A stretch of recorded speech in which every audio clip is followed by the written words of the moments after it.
Shalom, shalom. Bien-aimés, la Bible déclare dans le livre de Matthieu, au chapitre 9, les versets 36 à 38, que Jésus, voyant la foule, fut ému de compassion pour elle, parce qu'elle était languissante et abattue, comme des brebis qui n'ont point de berger.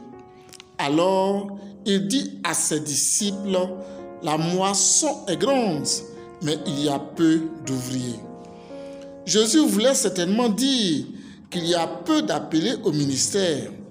Cela sous-entend que l'appel au ministère n'est pas une affaire de quantité, mais de qualité. Cette vérité nous amène alors à nous demander, en tant que serviteurs aujourd'hui, si vraiment Dieu nous a appelés au ministère. Comment le savoir et quel est le sceau divin sur notre vie? Tel est le but de ce message. Amen. Troisième partie. Troisième fait. Les épreuves liées à l'appel au ministère. Tout commence par le constat que nous faisons de ce que nous traversons des moments difficiles où Dieu semble nous mettre à l'épreuve avec des situations qui nous mettent au défi à l'extrême.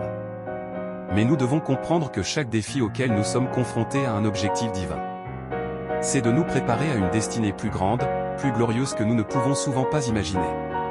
Pour façonner notre caractère et notre destinée, nous aurons à affronter plusieurs épreuves que Dieu va utiliser pour atteindre cet objectif. Ce ne seront pas de simples difficultés, mais des étapes essentielles qui nous prépareront à vivre le plan extraordinaire que Dieu a pour nous.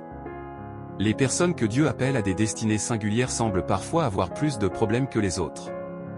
Notre vie est si remplie de défis, d'épreuves et de difficultés au point où nous nous demandons si Dieu est réellement avec nous.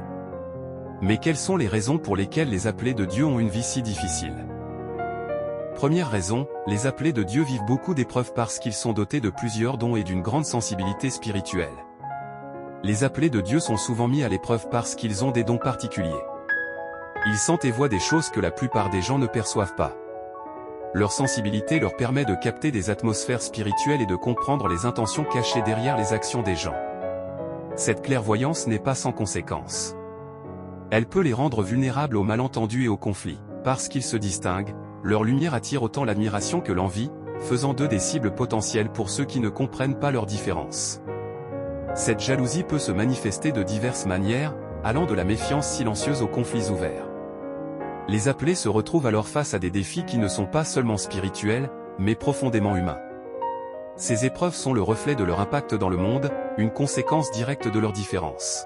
Deuxième raison, les appelés de Dieu vivent beaucoup d'épreuves, parce qu'ils sont des piliers pour plusieurs. Ils sont des colonnes dans leur entourage, appelés à réaliser de grandes choses et à soutenir beaucoup de monde. Ils sont une source d'inspiration et d'aide, mais cette position les expose à des défis. Cette adversité vient souvent des autres. Ceux qu'ils ont aimés et fait confiance sont utilisés par l'ennemi pour les décourager, les trahir et les blesser profondément, dans le but d'endurcir le cœur des appelés et de les détourner de leur mission. Si vous êtes un appelé de Dieu, le diable vous combattra pour vous décourager. Son but sera de vous fragiliser et de vous éloigner de votre destinée. Mais la réponse à ces épreuves n'est pas de céder ou de se replier. Au contraire, il est essentiel de garder la foi et de maintenir un cœur ouvert et aimant. Les appelés possèdent des qualités uniques qui sont à la fois un don et un fardeau dans les domaines de la spiritualité et de la mythologie. Le concept des appelés trouve un écho profond chez de nombreuses personnes qui ressentent un appel ou un objectif hors du commun. Ce sont des âmes qui viennent au monde avec une mission, un but divin à remplir pendant leur séjour sur Terre. Qu'il s'agisse de répandre l'amour et la compassion, de guérir la planète ou d'éveiller l'humanité à des vérités supérieures, le chemin des appelés est marqué par un sens profond du but et de la destinée. La résilience face à ces défis est ce qui forge véritablement un appelé. C'est pour cette raison que Dieu permet toutes ces épreuves dans notre vie, car il sait qu'elles nous feront grandir. Cette croissance et cette maturité, nous en aurons besoin pour bien représenter le Seigneur auprès de ceux pour qui il nous appelle. Demeurons fermes, ne laissons pas les épreuves endurcir notre cœur, et continuons d'aimer et de servir malgré les obstacles. C'est ainsi que nous surmonterons les adversités pour accomplir notre mission céleste. Troisième raison, les appelés de Dieu vivent beaucoup d'épreuves parce que leur réussite est aussi le chemin de la réussite de plusieurs. La route des appelés de Dieu est semée d'épreuves, en grande partie parce que leur succès ne leur appartient pas seulement. Lorsqu'un appelé triomphe, c'est toute une communauté, voire au-delà, qui en récolte les fruits. considérons l'histoire de Anne dans la Bible. Elle implorait Dieu pour un enfant, mais son fils, Samuel, ne devait pas être uniquement son miracle personnel. Samuel était destiné à devenir un grand prophète pour Israël. La souffrance de Anne, ses prières intenses, n'étaient pas justes pour elle. Elles étaient le prélude à une bénédiction qui allait profiter à toute une nation. Cette histoire illustre parfaitement comment les épreuves des élus peuvent préparer le terrain à des bénédictions qui dépassent leur sphère personnelle. Quand nous traversons des moments difficiles, rappelons-nous de Anne. Nos luttes ne sont pas vaines. Notre succès financier pourrait envoyer des enfants à l'école, sortir des familles de la pauvreté. Notre ministère pourrait guérir, délivrer et préparer d'autres à servir. Le diable reconnaît le potentiel de notre réussite à impacter positivement la vie de nombreuses autres personnes. C'est pourquoi il tente de nous décourager. Mais comme Anne, notre persévérance dans la foi peut conduire à une victoire dont les retombées dépassent largement notre cercle personnel. Notre bénédiction est destinée à devenir un canal à travers lequel beaucoup d'autres seront bénis. Souvenons-nous qu'il n'existe pas de témoignage sans test. Les défis et les épreuves que nous affrontons en tant qu'appelés de Dieu ne sont pas des épreuves de la vie. C'est pas des signes d'échec, mais des étapes cruciales vers une grande victoire. Nous ne sommes pas une victime de notre destinée. Nous sommes l'artisan de notre histoire, façonné par la foi et soutenu par la parole de Dieu et l'aide du Saint-Esprit. C'est un immense honneur d'être appelé par Dieu pour devenir une source de bénédiction pour les autres. Embrassons pleinement notre vocation. Laissons-nous guider par Dieu dans cette aventure. Il a prévu de nous surprendre par les merveilles que nous pouvons accomplir grâce à lui. Notre parcours, semé d'épreuves, est aussi pavé de triomphes. Tenons bon, avançons avec confiance et préparons-nous à être émerveillés par les plans que Dieu a pour nous. Épisode 10. La jalousie et la haine. Alors quand les gens ne nous aiment pas à cause de ce que nous avons commencé à faire en Dieu, c'est une double confirmation de notre appel et de ce que Dieu nous a choisi pour devenir grands. Il n'existe pas de grand homme sans défi ni opposition, il n'y en a pratiquement pas. Dieu utilise ces défis et ces oppositions pour nous affirmer comme des êtres glorieux. Les frères de Joseph l'aimaient, tant qu'il ne rêvait pas de devenir leur chef.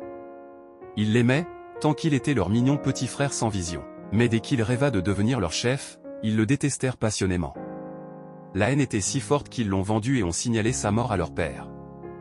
Mais pour Joseph, cela n'a fait que confirmer que son rêve deviendrait réalité. Donc, si Dieu nous a montré quelque chose qui a amené les autres à nous détester, c'est un bon signe. Nous devons plutôt embrasser la haine car c'est une double confirmation de Dieu. Sincèrement, si personne ne nous déteste, nous devons faire attention. C'est soit nous vivons une vie dénuée de sens, soit nous vivons pour plaire aux autres. Il se peut même que nous ne vivions pas selon le dessein de Dieu pour notre vie. Si nous vivons selon la pensée de Dieu pour nous, il est pertinent que nous ayons des ennemis. Tout le monde ne peut pas comprendre ce que Dieu veut faire à travers nous, alors il ne nous aime tout simplement pas.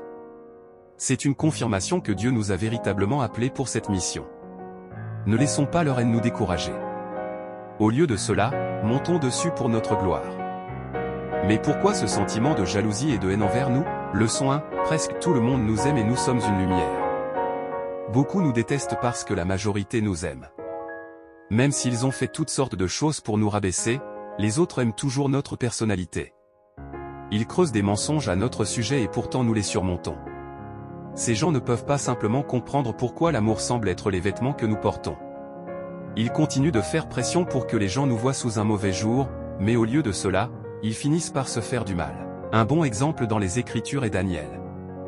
D'autres tendaient des pièges, mais Daniel ne comprenait pas pourquoi le roi le favorisait toujours. C'est la raison pour laquelle il le détestait avec passion. Alors ils décidèrent d'un plan pour le faire tomber, mais ensuite ils ne trouvèrent rien contre Daniel sauf dans la prière. Et c'est la vérité à notre sujet. Quand Dieu nous aura choisis, les gens ne trouveront aucun défaut en nous, sauf à travers notre dévouement à notre objectif. Ils veulent que le roi ne nous aime pas. Ils veulent éteindre notre lumière. C'est lui qui nous a placés sous les feux de la rampe et il nous y maintiendra. Les gens ont peur que tant que nous restons visibles, ils ne brilleront jamais. Ainsi, ils continueront à nous trouver une faute ou une autre. Mais Dieu continuera à annuler leurs mauvais plans. C'est parce que nous ne nous y sommes pas placés. Il nous y a placés et il nous gardera fermes. Alors n'arrêtons pas d'être qui nous sommes. Continuons à briller quelle que soit la haine intense qui nous entoure. Laissons leur confrontation nous inciter à faire briller notre lumière plus fort. Rappelons-nous que Jésus a dit ceci dans Matthieu 5 verset 16. que votre lumière brille devant les autres afin qu'ils voient vos bonnes actions et glorifient votre Père céleste. Leçon 2, notre présence en vie perturbera leurs plans. Beaucoup de gens nous détestent parce que le début de notre gloire est la fin de la leur. Ils ne supportent donc pas notre présence. Nous devons le savoir, tout le monde n'est pas content de notre promotion. Ils feront tout ce qu'ils peuvent pour éteindre notre lumière car ils ont un plan diabolique et nous sommes le seul à pouvoir le perturber. Mais n'ayons pas peur car celui qui nous a choisis peut nous délivrer de leurs mains. David est le meilleur exemple à cet égard. Immédiatement après avoir tué Goliath, Saul commença à trouver des moyens de le tuer. 1 Samuel 18 versets 7 à 9 dit, « Pendant qu'il dansait, il chantait, Saul a tué ses milliers et David ses dizaines de milliers. » Saul était très en colère, ce refrain lui déplaisait beaucoup. Ils ont attribué à David des dizaines de milliers, pensa-t-il, mais à moi seulement des milliers. Que peut-il obtenir d'autre que le royaume? Et à partir de ce moment-là, Saul surveilla David de près. Cet événement s'est produit lorsque David a tué Goliath et que le peuple a chanté ses louanges. Mais cela ne parut pas bien à Saul, il savait qu'un jour viendrait où David deviendrait roi. Il ne veut pas que cela arrive, il veut que le royaume reste dans sa maison. Ainsi, il développa une haine intense envers David. Il avait prévu de le tuer plusieurs fois, mais Dieu a sauvé David de tous.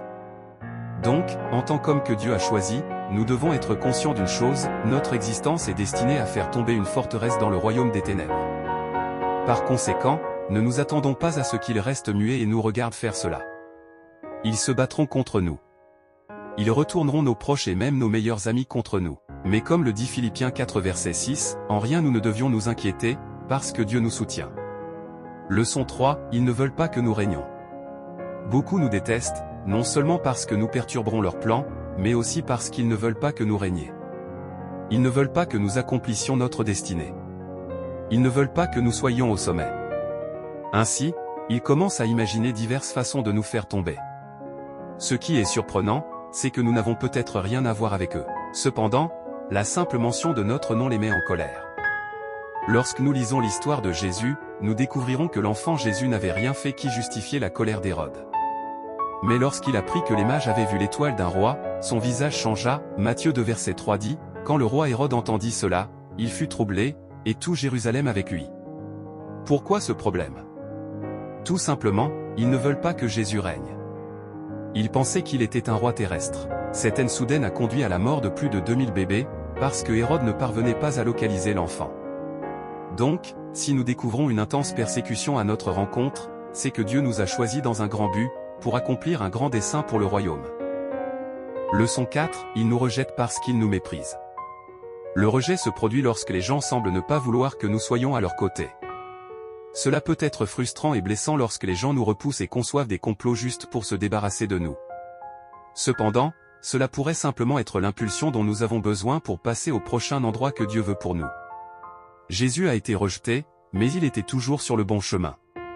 Lorsque son peuple l'a déshonoré et méprisé, cela l'a amené à réorienter son âme. Il a fait attention vers d'autres dont le cœur était ouvert à lui. Ils ont reçu la parole.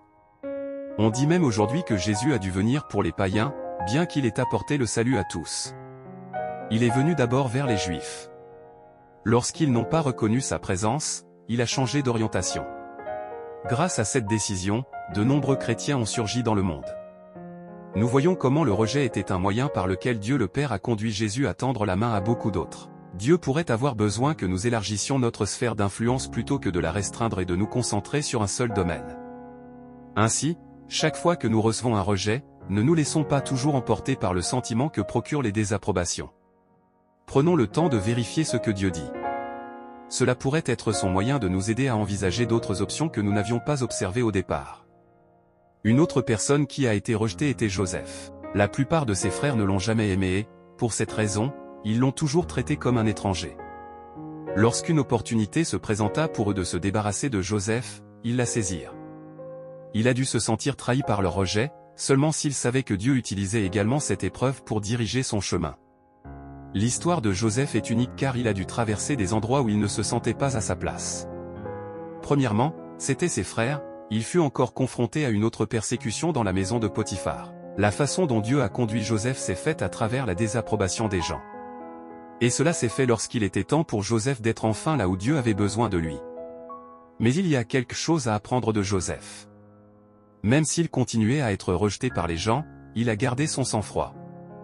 Il avait un cœur qui respirait l'honneur devant Dieu. Il était toujours prêt à servir avec diligence, même comme serviteur dans la maison de Potiphar. Chaque fois que Dieu nous guide sur la voie du service, nous sommes sur le bon chemin. Avant d'installer Joseph Premier ministre, ministre de l'économie et des finances de toute l'Égypte, Dieu l'a guidé sur la voie du service, sur le bon chemin malgré les péripéties de son parcours. Leçon 5, le manque de compréhension. Le manque de compréhension de la part des personnes autour de nous, est aussi une cause du rejet et d'acceptation. Ceux qui possèdent des dons spirituels font souvent face à du scepticisme, de la méfiance ou même de l'hostilité. Certains voient leurs capacités avec dédain, les considérant comme étranges ou inexplicables, ce qui peut générer des sentiments de frustration et de découragement. Cela peut aussi créer des barrières émotionnelles ou une surcharge émotionnelle et énergétique. Les dons spirituels s'accompagnent souvent d'une sensibilité accrue, ce qui fait que les appelés absorbent les énergies et émotions des personnes autour d'eux de manière plus intense. Dans des environnements chargés de négativité ou de conflits, cette sensibilité peut conduire à une surcharge émotionnelle et énergétique, entraînant une fatigue extrême et du stress. Protéger sa propre énergie et apprendre à libérer ce qui ne nous appartient pas sont des pratiques vitales pour préserver l'équilibre. Pour ceux qui ont des dons comme la clairvoyance, une intuition aiguisée ou la capacité de communiquer avec le divin, expliquer ces expériences peut être difficile et souvent n'est pas reçu comme on l'espère. Le résultat est que beaucoup d'appelés se sentent jugés et hésitent donc à utiliser leurs dons ouvertement. Cependant, il est important de se rappeler que ces malentendus ne diminuent en rien la valeur de nos dons. Ils reflètent simplement que tout le monde n'est pas prêt à traiter le spirituel ou l'invisible de la même manière. Posséder des dons spirituels implique également une grande responsabilité. Souvent, les appelés ressentent la pression d'utiliser leurs capacités pour le bien des autres et d'une manière qui honore leur connexion avec le divin. Cette pression peut engendrer un poids émotionnel considérable, surtout lorsque l'appelé se sent incertain sur la manière d'agir ou quand il ne peut pas intervenir avec ses dons à cause du manque de compréhension et d'acceptation de la part des personnes autour de lui. La peur de ne pas être à la hauteur de cette responsabilité peut être paralysante, créant un cycle d'insécurité et d'hésitation. De plus, il y a le sentiment qu'il faut toujours être disponible pour aider les autres, ce qui peut entraîner une fatigue physique et émotionnelle. Ceux qui ont des dons de guérison, par exemple, se sentent souvent obligés de fournir un soutien continu à leur entourage, ignorant parfois leurs propres besoins et limites. Cependant, il est crucial d'apprendre à équilibrer l'utilisation des dons avec le soin de soi, en respectant ses propres limites et en reconnaissant qu'il n'est pas possible d'aider dans toutes les situations. Ne nous sentons pas coupables de prendre soin de nous. Car notre bien-être est essentiel pour continuer à aider les autres. Leçon 6, parce qu'ils sont jaloux, ils nous critiquent. Beaucoup de personnes, parce qu'elles sont critiquées, s'empêchent d'aller au bout de leur but, d'aller au bout de leur destinée, d'aller au bout de ce qui brûle à l'intérieur d'eux-mêmes parce qu'ils sont intimidés par ce que les gens autour d'eux pensent. Mais pourquoi les gens nous critiquent? La première raison pour laquelle les gens nous critiquent, c'est parce que nous osons poursuivre notre vision, notre rêve. Ce pourquoi Dieu nous appelle. La majorité des gens, en tout cas un très grand nombre de personnes autour de nous, ne poursuivront jamais leurs rêves. Ils ont des rêves comme nous, mais ils n'ont pas l'audace, le courage ou peu importe. Ils n'osent pas poursuivre leurs rêves. Donc, leur rêve brûle à l'intérieur d'eux ou leur rêve meurt à l'intérieur d'eux. Et ils nous voient, en train de démarrer notre ministère ou de le rendre plus grand, ils nous voient en train de prêcher. Ils nous voient en train d'organiser des programmes d'évangélisation, de poster des messages d'édification sur les réseaux sociaux. Alors là, les gens vont nous critiquer, ils vont dire pour qui nous nous prenons, ils vont dire ça ne fonctionnera pas, peu importe, ils vont nous critiquer. Mais l'une des raisons fondamentales pour lesquelles ils nous critiquent, c'est que nous osons poursuivre notre rêve. Donc quand quelqu'un nous critique, eh bien réjouissons-nous, disons-nous c'est parce que nous osons poursuivre notre but et la plupart des gens autour de nous malheureusement n'osent pas poursuivre leur rêve. Deuxième raison pour laquelle les gens nous critiquent, c'est parce qu'ils sont jaloux de nous. C'est vraiment quelque chose de triste, mais c'est une réalité que nous devons absolument comprendre même si nous disons que nous sommes chrétiens. C'est-à-dire que quand nous vivons la vie en abondance, quand les choses que nous poursuivons fonctionnent, quand nous aimons le ministère, quand nous avons des objectifs et nous les poursuivons, quand nous avons du succès dans nos entreprises, peu importe, il y a des choses qui fonctionnent, il y aura autour de nous des gens qui seront jaloux. Et ça, c'est depuis le commencement des temps, il y aura toujours de la jalousie.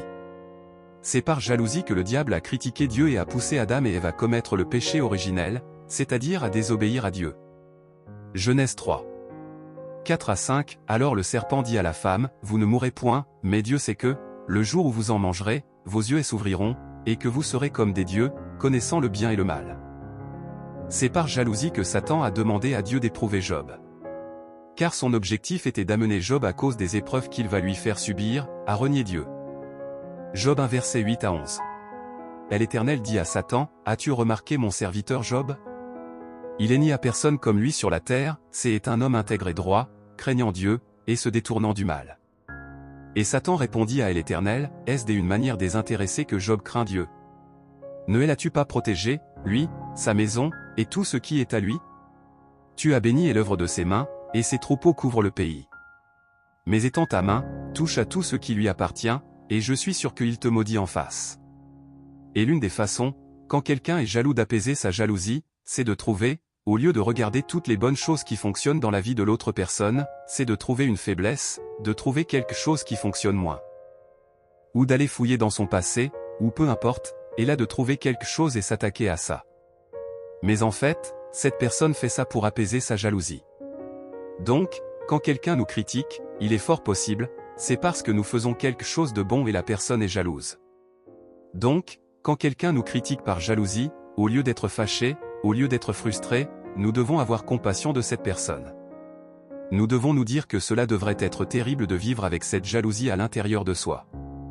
Alors, réjouissons-nous lorsque quelqu'un nous critique, c'est parce que nous faisons quelque chose de bon et il y a probablement de la jalousie. Troisième raison pour laquelle les gens nous critiquent, c'est parce que nous avons des convictions. C'est-à-dire que quand nous osons poursuivre notre destinée. Quand nous osons être nous-mêmes, quand nous osons vivre à la hauteur de ce qui brûle à l'intérieur de nous, il y a des gens qui ne partageront pas nos opinions ou nos convictions. Et l'une des façons de s'opposer à ça, c'est d'attaquer, c'est de critiquer. L'homme et la femme de destinée, c'est quelqu'un qui croit dans ce qu'il fait. C'est quelqu'un qui est convaincu de ce qu'il fait. C'est quelqu'un qui a quelque chose qui est de profond à l'intérieur de lui ou d'elle et qui poursuit avec conviction son rêve, qui poursuit avec conviction sa cause, qui poursuit avec conviction le ministère que Dieu lui a confié, qui poursuit avec conviction ce qui brûle à l'intérieur de lui. Donc, inévitablement, il y aura des critiques. Jésus-Christ, lui-même a été crucifié et critiqué alors qu'il était le symbole de la perfection. On s'est quand même opposé à lui, on l'a quand même critiqué. Pourquoi? Parce qu'il avait une conviction profonde dans son message et dans la mission de sa vie. Donc, quand on nous critique, c'est parce que nous avons une conviction. La quatrième raison pour laquelle les gens nous critiquent, c'est parce que nous vivons notre destinée. Il y a un nombre innombrable de gens autour de nous, des personnes bien, des gens super, mais qui ne poursuivent pas leur destinée. C'est des gens qui ont une vie qui n'a rien à voir avec ce qu'ils sont supposés accomplir avec leur vie. Il y a des gens qui sont enfermés dans un espace restreint, dans un bureau quelconque, il y a des gens qui devraient être des ministres de Dieu, qui devraient travailler à l'extérieur, il y a des gens qui devraient être des entrepreneurs, mais qui font un travail, qui ont une vie qui n'a rien à voir avec ce pourquoi ils ont été créés.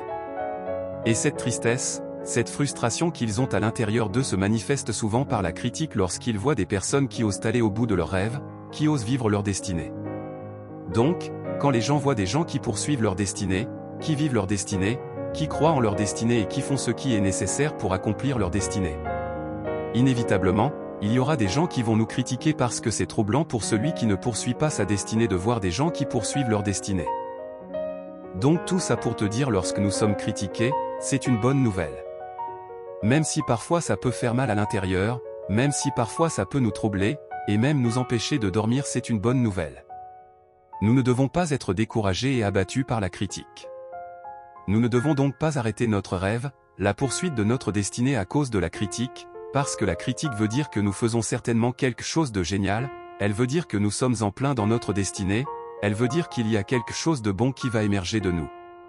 En étudiant l'histoire et en étudiant les hommes et les femmes d'influence et d'impact et de destinée dans ce monde, 100% d'entre eux, 100% et plus, ils ont fait des choses extraordinaires, puis ils ont été critiqués. La critique, ça vient avec le rêve, ça vient avec la destinée, le roi des rois, Jésus lui-même a été critiqué à fond mais il a influencé, impacté. Changer des vies et c'est la même chose pour nous aujourd'hui. Nous avons donc l'obligation de mettre les à terre, ceux qui disent des méchancetés peut-être à notre sujet, les mettre de côté et foncer vers notre rêve, foncer vers notre destinée. Devenons tout ce que nous sommes appelés à devenir et ne laissons jamais les critiques nous empêcher, t'étouffer et t'arrêter de poursuivre ce que nous sommes appelés à poursuivre. c'est certain qu'il y a une partie de nous qui désire être aimé par nous-mêmes et par les autres. C'est la raison pour laquelle on vit si mal les critiques. Parce qu'on va croire qu'une critique veut dire que du coup on n'est pas aimé. Et cette critique va impliquer qu'on soit en insécurité. Voyons comment gérer les critiques et comment bien vivre les critiques des autres. Première clé. La question à nous poser, c'est est-ce que la personne qui nous critique est qualifiée pour nous critiquer?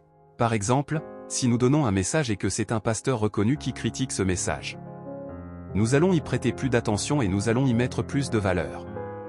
Parce que son retour vient d'une personne qui est qualifiée. Maintenant, si cette personne n'est pas qualifiée, pourquoi y prêter tant d'attention? Nous ne parlons pas de ne pas écouter. Nous pensons qu'il s'agit de prendre des notes et de lister les critiques qu'on nous fait. Mais simplement, la valeur que nous allons mettre sur chacune des critiques dépend vraiment de la personne. Si un grand serviteur nous fait un grand retour sur notre exhortation, nous allons forcément y prêter de l'attention. Maintenant, si quelqu'un qui n'a jamais rendu ministère, qui n'est même pas chrétien, me dit que tout mon message était faux, nous allons juste prendre du recul. Ce n'est pas dire que nous ne le prenons pas en compte, c'est dire que nous prenons du recul sur la pertinence de l'information qui nous est donnée par la personne qui nous fait la critique. Deuxième clé. La question à nous poser, c'est est-ce que la personne qui nous critique a consciemment une intention positive? Est-ce que le but de sa critique, c'est de nous faire grandir? Ou est-ce que son but inconscient, c'est de nous faire souffrir, nous challenger, ou quoi que ce soit? Nous avons bien insisté sur le fait de l'intention consciente, parce que nous sommes persuadés que l'intention inconsciente de chaque personne est finalement de faire de son mieux pour se sentir bien. Donc, c'est rare d'avoir une personne qui inconsciemment désire faire du mal à qui que ce soit. Elle le fait parce qu'elle se sent bien. Elle le fait parce qu'elle souffre dans sa vie. Elle le fait parce qu'elle ne se sent pas à la hauteur. Et du coup, elle va projeter ce qu'elle vit dans sa vie sur les autres. Troisième clé. La question à nous poser, c'est est-ce que nous ne sommes pas accros aux éloges?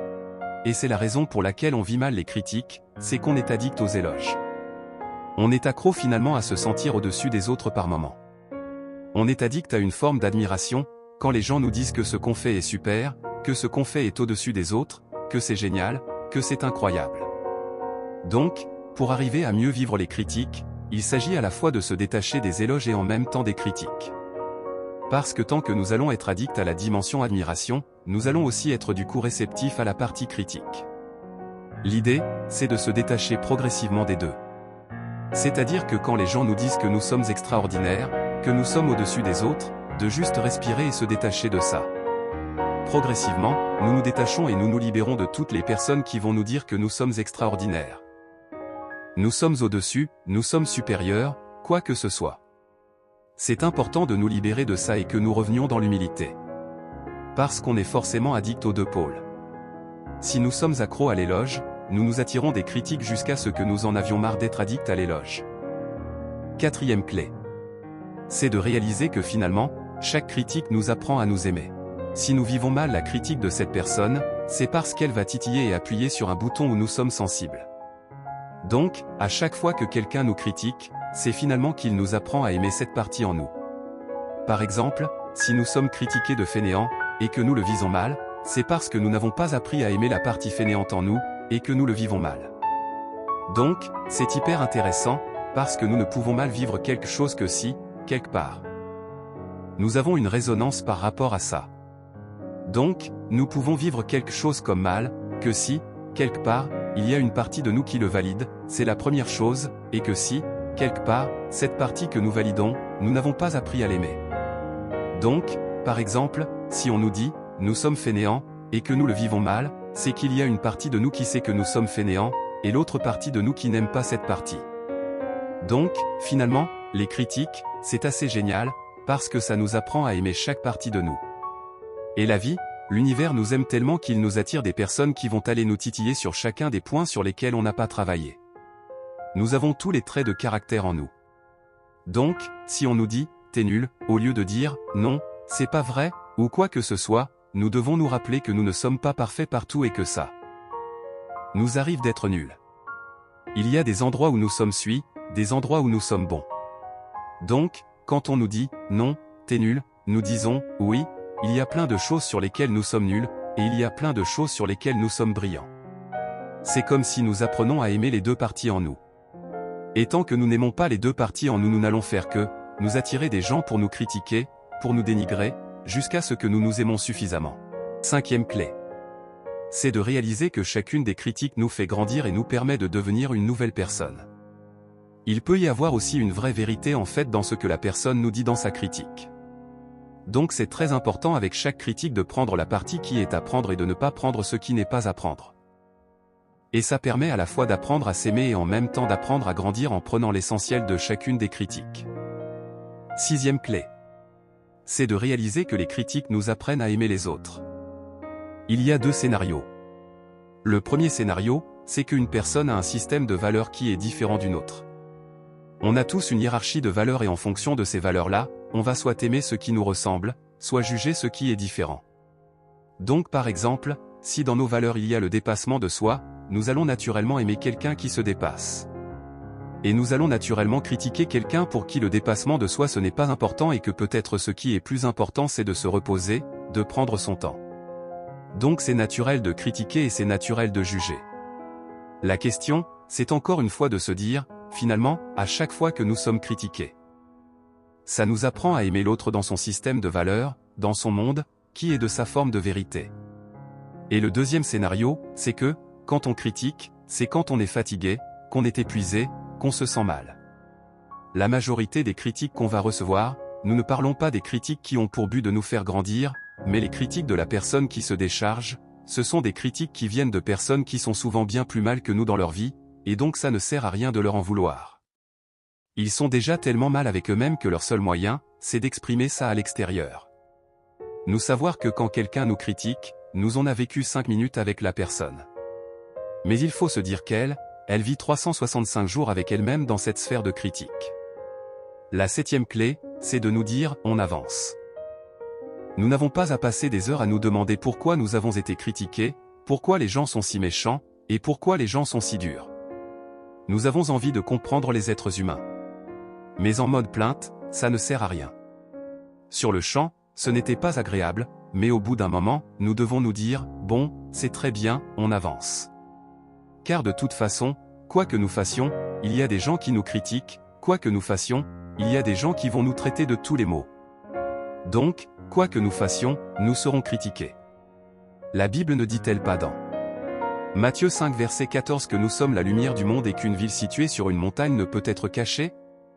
Maintenant, on a le choix d'être critiqué en étant quelqu'un d'autre que nous-mêmes ou le choix d'être critiqué en étant nous-mêmes. Donc, prenons cette septième clé, avançons et concentrons-nous vers nos rêves et nos objectifs. Amen. Nous vous invitons à suivre dans notre prochaine publication, dans cette troisième partie, l'épisode 11, dont le thème est l'épreuve de l'orgueil. Dieu vous bénisse.